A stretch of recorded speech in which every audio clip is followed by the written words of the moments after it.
Okay, so full disclosure, I'm not going to talk about real estate or the markets at all this evening. No data, no guesstimates, no hypotheses, no anything of the sort. There will be absolutely no talk of real estate. So if you tune in here to get a good update on real estate, I'm so glad you do. If you want to turn this off now, I completely understand. I just wanted to give you that disclosure up front. Instead, I wanted to go a little bit of a different direction. There was a program on this evening that I'm guessing some of you may have watched. It was called the Graduate Together.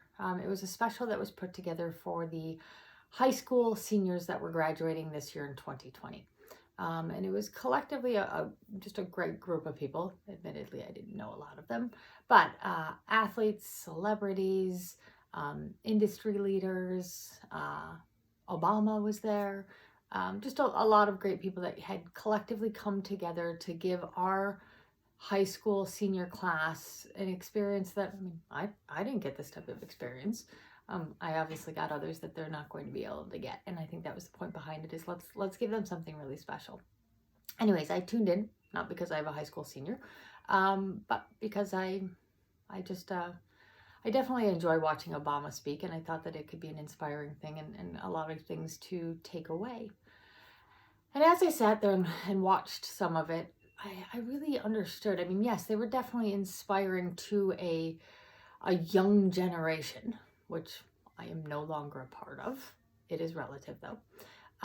But the more I listened, the more I felt like what was being said and what was being discussed, it wasn't necessarily just for that generation, because obviously they were talking about perseverance and strength and what we need to do to take this as an opportunity and acknowledge what's happening, but move past it when the time is right.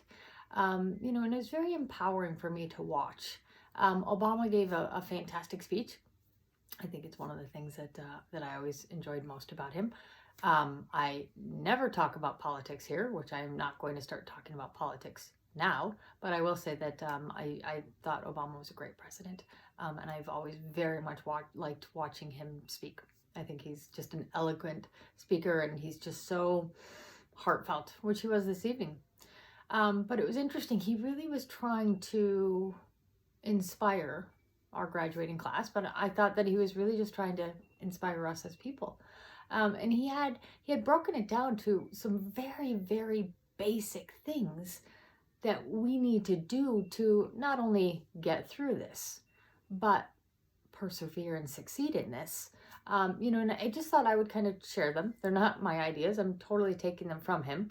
I'd encourage you to watch his speech if you haven't.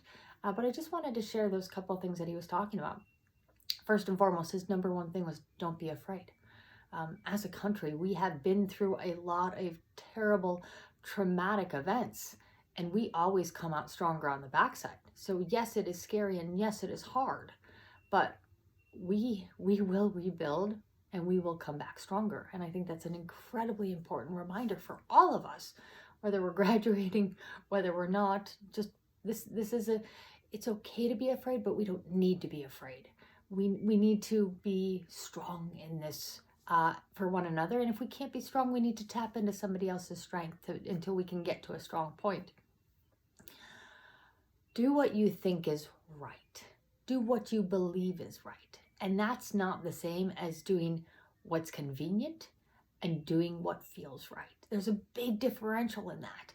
And it's such a simple concept of do what's right. We are all taught when we are young what is right and what is wrong. And it is sometimes throughout life that those lines get blurred. But if we take a step back and we really think about it, I truly believe as humans, we know what the right things to do are in certain circumstances. And even if our society and social pressures and everything else teach us of other ways, if we stick to what we believe is right, what we know is right, then God, great things can come of that. And the last thing he said, which was one that's incredibly important to me, was build a community. He talked about building a community, and not just a community of you and people just like you, but building a community of people that together, all your different strengths and weaknesses can build a greater team, a greater community that then could come on and accomplish bigger things. We are better together. It's that why we talk about Chicago strong, New York strong, we're better together, because we are. So I just wanted to share his words. They're not mine.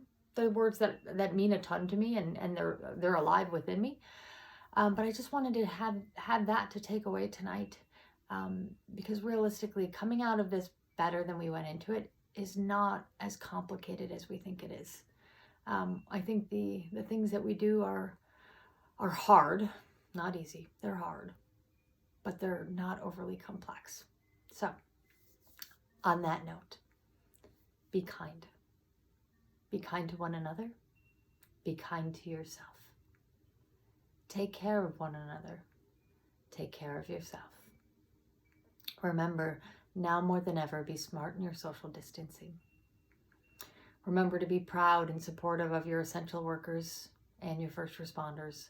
People are out there doing an incredible job, and they are not always being treated as well as they should be.